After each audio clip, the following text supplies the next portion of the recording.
screens. Jat, are we expecting anything from the start? There is a hard ping going down by Dirtnap Gaming where the initial kind of Wraith Brush ward would be, but they're not all rushing there as 5. Looks like defensive formations once again. Everywhere they're pinging is kind of where they might expect to ward or see a member come, but neither of these teams are looking for aggression. So they do just peek around, poking around. I don't recall a level 1 fight yet. There has been a couple picks at level 1. A few people have been able to get kills. There was Azure did some really sneaky things with the delayed invades, especially in a couple games. But aside from these guys, it's been cautiousness and a lot of wards. So cautiousness seems to be the aim of the game, and we're also seeing potential lane swaps already. Although Don't Mash Me, Echo has just gone back. In fact, they're switching. They're switching it around. I think that Dirtnap Gaming expecting a lane swap here. And then they're like, oh no, Akali's actually top. Okay, Olaf, you might as well go back up top. So you can see immediately Sona and Echo, which is Prophet and Echo, heading back down the bottom now. They were at the top. All the wards giving them all the information they could possibly need. Really, I don't know why Zion Spartan would have walked so far out, really just gave away free information for Dirtnap Gaming, really allowing them to pick their poison with exactly how they wanted to go in for these fights. As you can see, are they going to possibly go in for the Wraiths? Shifter's going to pick that up. Zion Spartan is actually going to take the Wolves away on his own. You can see Zion Spartan. So that's going to give him a possible level advantage that maybe he will require going in towards that top lane. It's going to be good for him. I mean, a lot of these guys have been taking the early jungle just to give them slight edges in the lane. I'm surprised that Prawley and Chris didn't do the same thing with the Wraiths on their side of the jungle. They just kind of granted that advantage for Zion Spartan. He did have to burn through 2 of his 9 health potions to get there, but we'll see if it's worth it for him. We do see Chris coming up, missing out on the first CS. He doesn't want to hit this. He doesn't want to push the wave too heavily. He's well aware Zion Spartan's going to come in. He puts the axe straight to his face. Missed the axe, actually, I think he did there. Put it a little bit too close. Zion Spartan had kind of just stopped, expecting it. A little bit tricky, especially if Zion Spartan hits level 2 in that lane. So we see down the bottom lane. Let's take us through this one. It is going to be Ezreal and Lulu, the 2 pokes versus the 2 pokes of, as you see, Graves and Sona. Pokey supports. This could end up being very, very aggressive. If Dirtnap Gaming can keep their mana up and sustain, they'll be slightly advantaged in that lane, mainly because Echo is so comfortable on Graves. Oh, Shifter taken down very low in that mid lane, now down the bottom as well. We also see Graves getting taken down very low. Echo in all sorts of trouble. Orianna was in trouble. He's just had to chug through the health pots. You can see the damage already that Prolly, I mean, this is Kayle versus Kalthus, Kayle versus Orianna, sorry. It's not a battle we see often, and we're also seeing the junglers, both junglers, sitting pretty in this top lane. They're looking for a bit of a counter gank. I believe they know Nintendude's there, but they don't know about JD Wu, so this could work. Nintendude smelled it, though. His spidey sense was checking. He's like, there's no way Chris would have done that. I was probably in a ward. Yeah. Just say no way in hell. I'm going to back away from this one. So, lots of health pots burnt across the board. But look at the items again. Exactly the same thing for Dirtnap Gaming. You know, the theory crafting manager that has to coordinate for all of them is probably boot camped and said, you know what? We're all going Crystalline Flask because we think it's the right call. Didn't quite work out for them last game, but they're going with it 2 games in a row. Well, it kind of did. They started off well. They started off so much better, actually, than Good Game University. But I think Good Game University's team comp just kind of kicked in. Well, it was pretty close through the majority of it. Like, the laning phase, it definitely didn't lose them the game. It just didn't win them anything. They weren't crushing lanes. They took the 2 turrets early with the shoving, but then it just kind of fell off after that. So, Shifter currently, let's look towards this mid lane. He's actually winning his CS. Probably went a bit more aggressive early on. Obviously, if he does land that Q, follows it up with the E, he can do a lot of damage bursting him down. Like you mentioned, it's kind of like the flavor of the month in Korea, the Leandris picks. It's going to be, I think, a bit more than a flavor of the month. This is legitimately hard to deal with in mid lane. You max the Q on Kayle, it is just a huge heap of damage. Shifter having to burn through almost all his health potions right away. Keeping up in minion kills, but that's mainly because he has it shoved. Probably going to be quite a force in this game if I had to guess. As we see down the bottom again, Echo. 28 CS currently to Don't Mash Me compared to 19 of Echo, so Don't Mash Me doing a fantastic job of keeping Echo back and pinned away. Nintendo Dex now looking down the bottom. We also see JD Wu looking in towards the mid. It looks like JD Wu's going to show his hand first, though. It is going to be JD Wu. Flash straight in. Twisted Tree advance, so Twisted Tree line. He's going to throw a whole map at him. He just didn't quite manage to land it, though. He couldn't quite get in range without having to burn his flash. That's not how you want to gank with Maokai. You want to burn the flash with your first Twisted Advance and then flash twisted advance for your second gank. That's really how Maokai normally punishes mid. So now if Shifter can stay far enough back that he can stay out of twisted advance range, he should be safe from the Maokai assault. Keeps himself a safe distance away. How's it working out in this top lane? 33 CS to 16.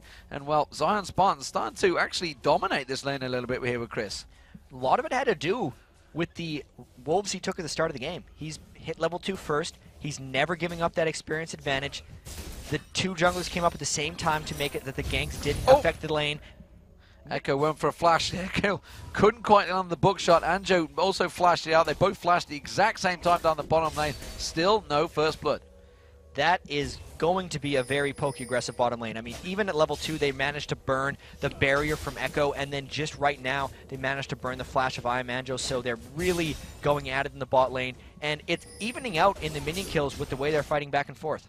Nintendo Dex making a venture in towards the top lane. He's going to pass straight over a ward there, but Chris is a long way out. Which route will he choose to back away from this one? I think he's just going to pass straight by. Nintendo Dex kind of realizing it already, and he's just going to back away. So, yep, there's probably a ward in this bush. I am going to stick around and just cause myself to be a problem. Chris is actually going to go up and just basically smack him in the face. And Nintendo being up there wasn't the worst thing. It essentially meant that Chris had to watch all his minions die without getting experience up in that top lane. The lane's not going to be frozen for that much longer, but since Zion Spartan is 6 and Chris is 5, he's charging up those shadow dashes, and he might look to get aggressive pretty shortly. You can see he's slowly picking it away. He does have the help of JD Wu. I think they're preempting this maybe. The fact is like, well, this guy's hit 6 before me. JD Wu's going to try to get into that bush unseen. He has managed to sneak in there. He's going to bait it out here. Chris is just going to keep poking. Here he goes. He goes free. He manages to take the bite. He does twist an advance on towards him, but they both backed away from this one. They were trying to bait out. I think the ultimate coming from Shenmue is not enough. Chris, he got caught out by the ignite. JD Wu, not too sure if he's got enough to finish us. Throws out the sapling. He gets the dash, gets away, gets the twisted advance back onto him. Is it going to be enough? The knock up there. JD Wu does take it down. Really trying to be sneaky Zion Spartan was, but the sapling actually found him after he dashed to a creep to keep him just safe. Super aggression coming up from Zion Spartan, though, turning a gank into a kill for himself. Since the kill went to JD Wu and not Chris, that's going to be very good for Zion Spartan lane as a gank comes in behind the turret. Shockwave comes out there, and Don't Match Me was taken very low before that all happened, though. He tanked up the turret a little bit too much. The damage should be enough. You can see Don't Match Me taking another tower hit, escapes the damage, and a double kill for Echo. Picks up the triple. Oh my god! Absolutely, oh my god, they dove. Everyone just gets executed by the turrets. Echo and Prophet just dealing with adverse circumstances. They thought Shifter coming around the side would be enough. They got a little overzealous. That's one of those things where you plan something for so long or you animate it all the way around the back that you want it to work. And once it kind of doesn't work, you're like, okay, we lost one. Let's just try to finish him off. And then you lose the other two, and it's a triple kill. Just completely turned around. And you can't underestimate how much that crescendo from Prophet helped that fight.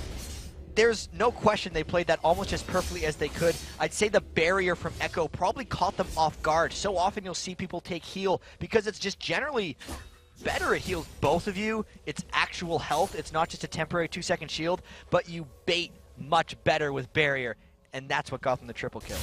Chris still unsure on that top lane, of course, against Zion Spartan. He's got Nintendo Dex and Shifter here. Nintendo could take a straight path north here in towards Zion Chris's territory. But he's going to choose to continue his pass, and Ping goes down. There's like, well, I got one here, and I got a jungler up the top. How's about you come and help me up the top here? They're well aware of the fact that JD Wu has snuck in there, or is he? No, they don't know he's there. Seem to be... He's going to dive in. He's going to get a twisted advance straight away. Went too close to the bush there, but here comes Stan United. Is it going to be enough? They're going to turn it around. Zion Spartan tries to dive in. He can't manage to quite hit the target, and Chris should be able to take Zion Spartan down before he goes into this one, and immediately Nintendo was backing away. Surprised Nintendo Dex bailed out so quickly considering they planned the ultimate in.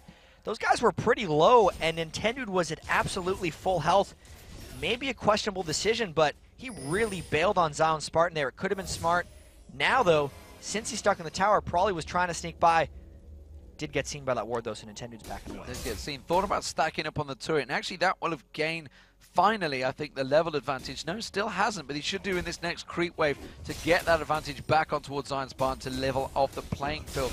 Meanwhile, in the middle, let's have a look at these two. 59 to 69 CS between the two. How are you seeing this one starting to pan out? Bearing in mind, we've just seen that horrendous death by Soul Shifter down the bottom. He lost a little bit of his lane tying when he went for there. When he went for that kill, probably was able to pick up minion kills. This Kayle gets even crazier once the Nashor's Tooth is completed, especially once they get some magic penetration, so probably not quite at the point where he can just land one Q and just beast someone. Right now, he's still in the farming phase, so we're not seeing much action in mid. So he probably continues that farming session. 78 to 62. Shifter does have his ultimate available. So there was the issue I was finding when Orianna's in the game. It's very hard to catch him. When he's going to do a kill, it happens very, very quickly. And that shockwave comes out, which is why it makes it a little bit harder for our cameraman, of course. JD picking up the red buff there on his own jungle. Nothing crazy coming out. Shifter is taking a bit of damage from that attack ball. But back and forth it goes. Let's have a look towards the two builds. What are we expecting here from the Ezreal? Oh, meanwhile at the top there, Zion Spartan, you can see Chris, he's managed to dodge out of it. Is he going to have enough quick burst as soon as he comes out of this? He's now got JD to come in and help. He should land the Twisted Advance just in time. Yes, he will. And Chris picks it up again. The Ignite running, but I don't think it's going to be enough. No. Zion Spartan was trying to wait about another 2 seconds. His Shadow Dance charge would have came up and he could have dashed in there for a kill, but it didn't quite go up. And I really love the way Dirtnap Gaming is dealing with Zion Spartan in top lane. They knew that Chris was losing the lane. They knew Zion Spartan had an edge, but they know him as a player so well. They know when he's going to go in. He has to play Akali that way. He has to be that aggressive against him. And every time he goes in, JD Wu is there for a counter gank. And he's actually a level ahead of Chris. That is Maokai. He's becoming a very beefy tree. A beefy tree. A solid oak, I think we could call it. Solid oak, yeah, not a beefy tree. A solid oak. We'll go with that. Maybe not quite a well-barked tree. A well-barked tree. Can't burn them down. I was thinking the giant redwoods that you have in San Francisco area, but we're not quite at that territory just yet. As it is down the bottom lane, let's have a look how these are leveling out. There you see the Nashor's Tooth actually on Kayle being developed. What are we seeing between these two AD carriers? Pretty much identical builds, I'm guessing. They're going to be going similar again. Both these guys did Bloodthirster Rush last game. That seems to be the things they like. The only difference is Don't Mash Me went Phantom Dancer, whereas Echo went for the Static Shiv. I expect the Static Shiv out of Echo once again. The only difference is he's going to get there much faster this time because he picked up that triple kill under the tower. Still got the 700 gold lead on Don't Mash Me. It's just a matter of him going back to base and spending it. True Shot Barrage rattles past, and that should clear out the wave, but Echo will get a chunk of damage, taking that turret down to half health down the bottom lane. As it stands, the top lane, of course, Chris was 1 level down, and you can see now he is 1 level up on Zion Spartan, so they have really turned that around. That seems to be the main story of the game so far, this top lane, and Zion Spartan wants to desperately come back and try and sort this one out. He's not really had a great deal of help with Nintendo Dex, and he's going once again. Gets that dash on him. You can see how much damage he can output quickly, but he's got to wait for all those resets again.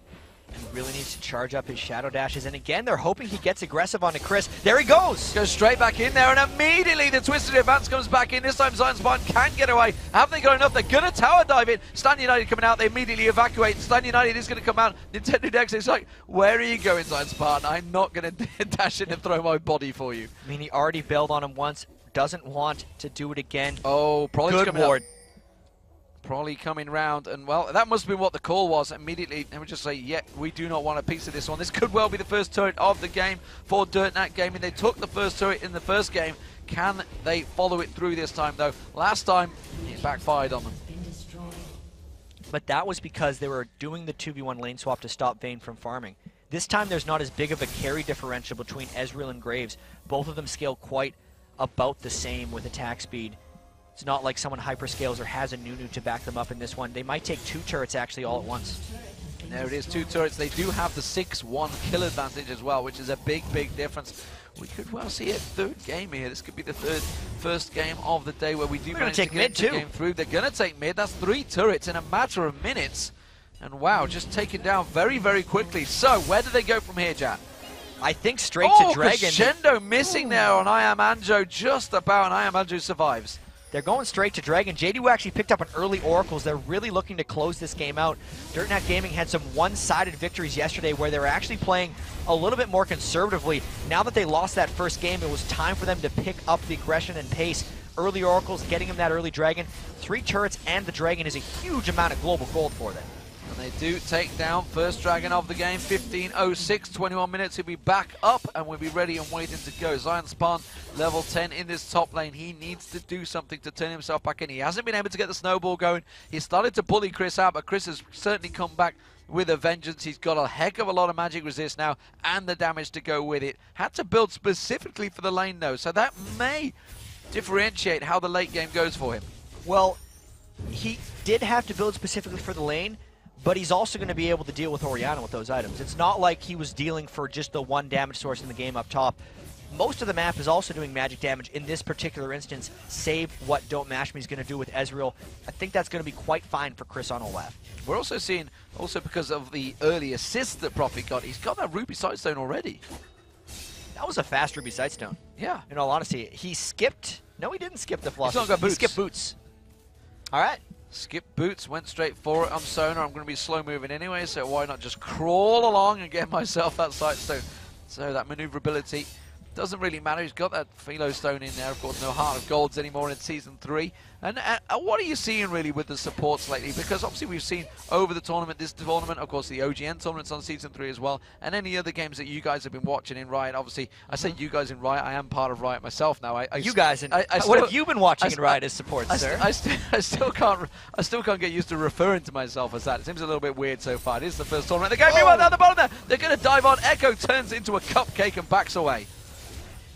Get back to your question, however, the supports seem a little bit standard in Season 3.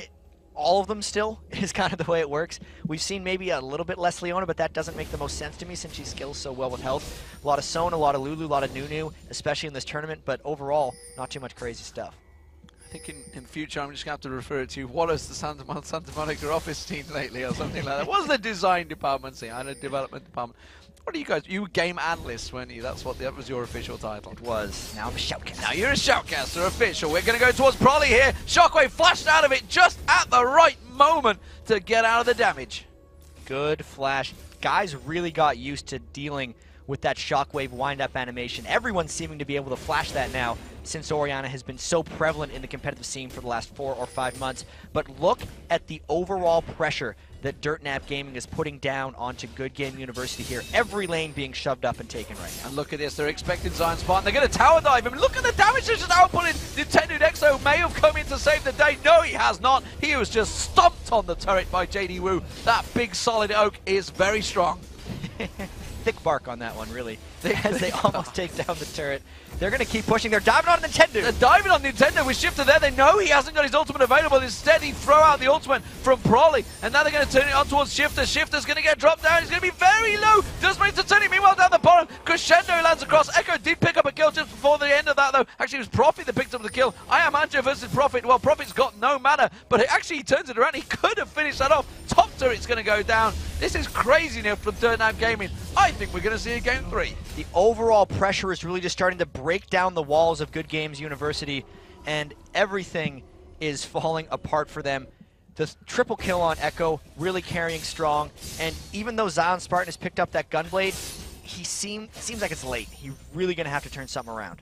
He is desperately going to try and pick something up, despite the fact he was so strong early on. He's going to be thinking, what has gone wrong with my lane in this game? Because he had everything, but he's just been baited time after time, and JD Wu has been there ready and waiting. And this is one of the times where, do you leave your top lane on an island? Do you go and help him out? And JD Wu went to help out Chris, and it has certainly worked out well. Going in at the right circumstances. A lot of times it's bad to gank someone who's losing a lane badly, but if you pull it off right, it can pay dividends. He was allowed to do that because of the triple kill that Echo picked up bottom lane. Normally, if JD Wu was ganking up top, they're going to engage in the jungle. They're going towards Iamandru. That's a really, really deep twisted advance. He didn't want a part of that. He flashed in towards the turret. He's like, whoop, back away from that one. Echo has picked up that static shiv, though, so he is a long way ahead currently. Actually, we're seeing the Avarice Blade as well on towards Don't Mash Me. He's slowly trying to get up that static shiv as well. Prolly, though, is becoming a problem in that mid lane. Despite the fact he's 0-0-1, that ultimate is going to help out so much. And the big damage is really going to start coming in for him. Once he gets that Leandri's Torment, he'll be shredding down percent health of pretty much everyone in these big team fights. Just want to get back again to talking about how Zion Spartan got shut down and why Good Game University couldn't capitalize on it. Normally, if Maokai's spending all his time top, the other lanes can flourish. But the other lane was put so far behind by the triple kill to Echo, and the fact that Prawley was such a dominating force mid, it didn't matter. It was really good tactics by Dirtnap Gaming. And mid turret's now going to go down again. All those inner turrets now, tutorial style, just being shredded apart. The bottom one's the last one remaining. And well, if I was Don't Mash Me, I would be hop for it well away from that turret, but he's going the wrong way.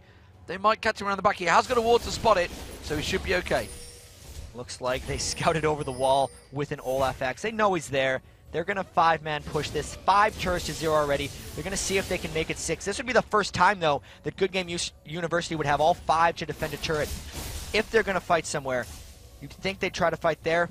Dirtnap Gaming, not going to give them a chance. Not going to give them a chance. Back away. They've got themselves a lot of gold. Remember, they cleared out, what, 2, 3 turrets in this push along with the dragon, so they're all going to go back and spend a heck of a lot of gold, pick up a heck of a lot of items. Warmog's going to be coming out from Olaf very shortly. There's the blue buff going to be picked up. It's actually Probably that will be taking that one away. What else are we expected to start to see between these item builds? Because we've got a couple of different characters, a couple of different summoners, champions, whatever you'd like to call them, in this match. Chris has a much different Olaf build than he had last game, but that's just because of his lane situation. He's going a lot of magic resist, and then he's going straight Warmogs. That's the right thing to do on Olaf. He's going to be able to run and almost hopefully ignore Akali and Orianna, and then try to get on to Don't Mash Me, and hopefully Don't Mash Me can't kill him through. Prawley, obviously, Leandri's Torment, we've been talking about that all game. JD Wu is really just going all in on the initiation with Boots of Mobility and the Shirelia's Reverie, just making sure he can get that first Twisted Advance. The items between Echo and Don't Mash Me are actually equal at this moment, despite him having 1,000 gold advantage. A lot of that has to do with the Crystalline Flask and the amount of potions he went through in lane, and the fact that he's sitting on 1,100 more gold than him right now, so he should be buying a Last Whisper with his next item, but he's still not there yet. It could be a ways yet until they make this game end, but they have quite a huge advantage so far. Go back, I expect a pickaxe to be probably picked up there. No! Giant's Belt. Went for the Giant's Belt, of course. Why not? Warmog's going to be third item. Lots of health. I mean, he doesn't want a Last Whisper. You look at everyone on GGU. There's no reason. They don't have much armor. There is a huge reason to build it. It's just they think they're doing enough damage right now, I suppose. Still, that early of a defensive item on an 80 carry, I understand the logic. That is a very definite choice for him, that he wants to be able to go all in. He wants to make sure he can't get picked off. It's Akali that he's worried about, actually. He's making sure Akali can't assassinate him. They're making sure everyone gets enough tankiness they can kill Zion Spartan before he gets resets. That has to be it. Yeah, probably with the Giants belt as well. They're all making sure they get them belts. It's the end thing. They've seen the Koreans do it. Why not follow? Because why question the logic? As it stands, Dirtnap Gaming are coming in towards his bottom lane. Static Shift procking off there from Don't Mash Me. Builds up that 100 CS. Zion Spartan is a long way off. It's 4v5. 4v5 down the bottom lane. There's the Shirelia's Reverie used. They're going to pop on. I Am Andrew's going to get destroyed where he stands there. The big giant root tree manages to catch on to him. Chris has gone deep. The rest of his team are not replying. They've just burnt all their abilities. Shockwave lands. They does manage to get out. They're going to take Chris down. Probably comes back around. The Nintendo Nexus deleted. Twisted Advance back up. And there goes Shifter as well. Taken straight down. One for 3 there. And that was actually a little bit sloppy by Chris. It seemed like it, but that was really the only way he was going to get GGU to stick around. Because they got the 1 kill in a turret for sure. Oh, and then when he presented himself, oh no! Why did you come back? Zion Spartan, though, could come in. He might be able to pick up 2 if he gets his lucky right on towards Prolly. He does get Prolly down, tries to get the reset, cannot get JD Wu. And the health too strong. That giant oak cannot get taken down. I'm not saying that was worth it. They lost 2 for 1. I was trying to think whether Zion Spartan getting that 1 kill would have been enough. Not at all. No. 14-4. 9,000 gold, really coming back strong in this game. They are tanking up. Double Warmogs already. Aegis completed onto JD Wu. Everyone building red elixirs as well. Really just making themselves as barky as possible. As barky as not possible. A good verb. It's not even a verb. It's just, I don't know what that is, but it is going to be, we're going to be barking mad. That's what we're going to be. There we go. Right. Maybe, I don't know. We'll go with that one. Dirtnap Gaming, though, they are looking strong in this one. 14-4 the current score, and 29.7k to 39.2k. Dirtnap Gaming looking like they could well take game 2. Of course, GGU, you can see it right there on your screens. They are 1-0 up. Good Game University, formerly team dynamic. You guys might recognize some of these names, Nintendo Dex and Zion Spartan. Certainly shift a very new face in there. Don't Match Me, he's been around the scene for a long time. I Am Andrew, very new to the scene. But Dirtnape Gaming are the superstars of this match currently. Well, GGU has been making things happen. 306, which is surprising on Maokai. Normally Maokai's the guy who dives in, starts a fight, and then dies, but he's been going in enough good situations that he is safe. They just cleared out. Ezreal's going to scout them here. They're going to try to pile in and stop this. They might peel the fight knowing that they have vision given. Well, they have half the health down of the Baron. It's about 3/4 now. They're going to switch around. You can see Crescendo is ready and waiting for a profit there. They have got the Baron now. They can turn and burn. They do get caught in the shockwave, but it doesn't matter because Chris is just coming through with Ragnarok. They've called the back away. And well, that's a wise call. Chris was completely out of mana after that. A couple of them were a little bit low. They know they have the game in hand if they just fight with the Baron buff and mana. They know they have huge amounts of gold from that Baron buff. Everyone's going to be safe. They complete their 3rd Warmog's armor on the team. They're going to push up mid. GGU took that turret down. First of the game. Not going to be enough, I don't think, though. Oracle picked up by Prophet, so we'll see what he can see. And there's been a Prophet. I'm guessing that's quite a lot. Blue buff being picked up by Don't Mash Me this time, actually. Didn't choose to give that to Zion Spartan. They preferred to keep it on Don't Mash Me. They thought they might go for the cooldowns on Zion, but obviously not.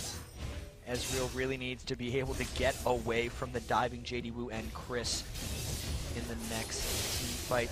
All the other turrets being taken down, so inhibitor turret's always the most difficult for these guys to go through, but because they have triple Warmogs and that kill ult, giving them 2.5 seconds of invulnerability until he gets that last rank in it.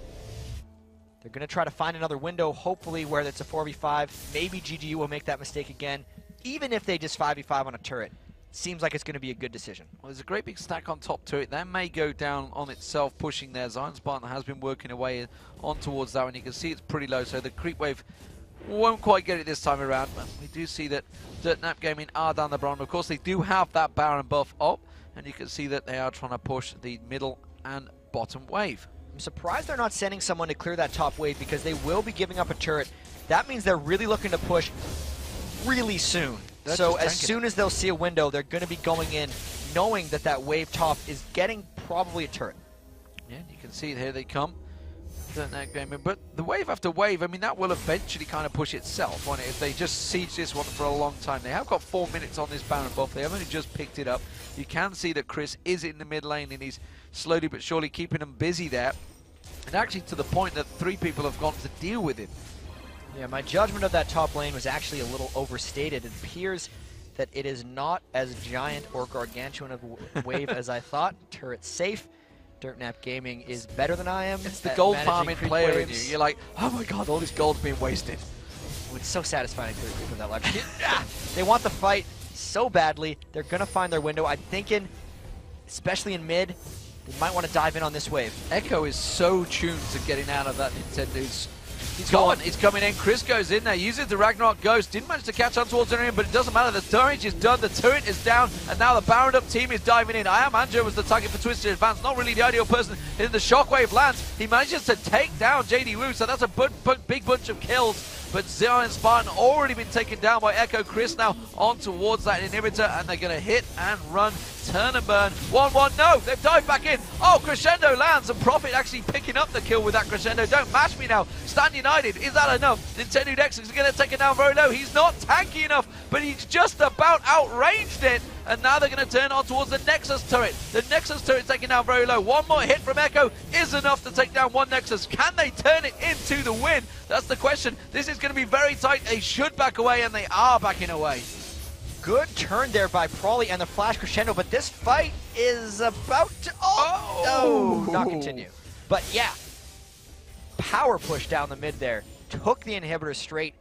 The fact that they got a Nexus turret after trading a 1-for-1 kill showed pure aggression and good knowledge of how much they could push. They knew they had the tankiness. They knew they had the Baron regen, so they could stay in the fight. It's going to be rinse and repeat now that they got that one inhibitor down. It's about getting the other 2.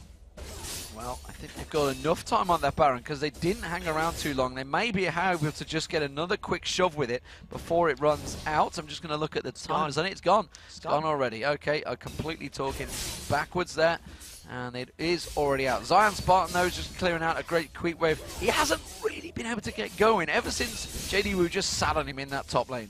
He started hard and well, but if the rest of the team isn't going and Akali's not going, it's really hard for her to start getting kills. And especially since JD has been really living with an Oracle's Elixir, and now Prophet has one, Zion goes in and there's no going out for him. He cannot disappear into his Twilight Shroud.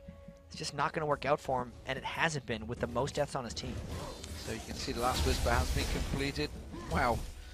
I mean, Olaf is just making sure he gets a little bit more tanky. Why not? Get all that health. Stack it in there. Why not? Keep going.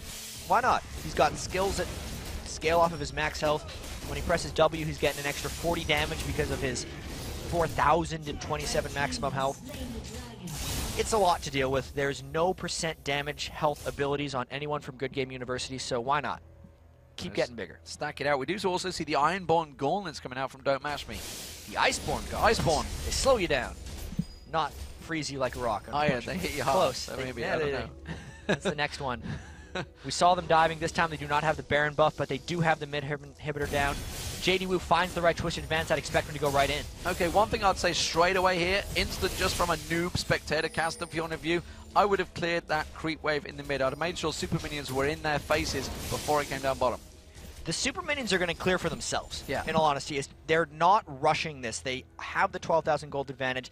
GGU's not gaining anything from this. They know that their super minions are going to get there. And actually, if they wait, they're going to get 2 super minions pushing at the same time since they're letting them push themselves. So they're better than me, is what you're saying. They're better than me, too. I thought the top creep wave was going to kill the tower. And now both creep waves are going to come in. They're coming from every angle. Meanwhile, you can see Dirtnap Gaming sitting down this bottom line. 16 kills to 5 as it stands. 8 turrets to 1. A huge advantage to Dirtnap Gaming. They are 1-0 down, so they are completely up against it. And they seem to have reacted and responded very well. They talked about how their coach helped them out and how they picked things out. Clearly, it seems to be working out here. They're turret down to half health as well.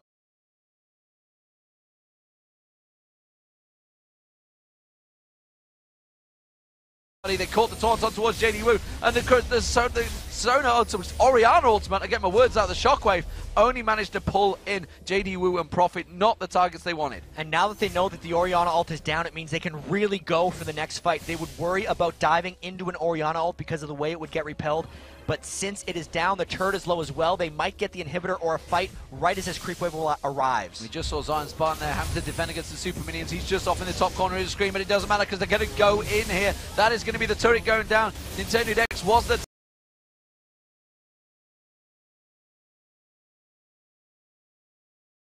target. Don't Mash Me is now the target. He's going to get dropped. Twisted advance from JD Finally goes down to Echo. Now they're going to turn on towards Nintendo Dex. He's going to back away. I am Andrew taking down very low as well. He's going to get dropped. It's a double kill for Echo. It's going to be the inhibitor turret. The minions are going to keep pushing on through. Zion Spartan is still just above them. They may be able to collapse onto him. Doesn't matter. They should be able to follow this super minion in immediately.